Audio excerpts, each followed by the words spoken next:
I found her shivering under a streetlight, a scrappy little mutt with eyes too wise for a stray. It seemed like fate, so I brought her home, thinking the universe had gifted me a companion. Her name came naturally, Luna, for her silvery coat that shimmered under the moon's glow. The first full moon after adopting her, I awoke to a low hum resonating through my apartment. Confused, I followed the sound to the living room, where Luna, eyes closed, was emitting an eerie chant. An ancient, rhythmic hymn filled the air, sending chills down my spine.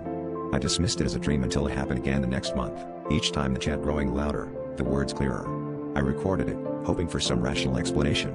When I played it back, the translation app I used went haywire, spewing warnings of awakening and portals.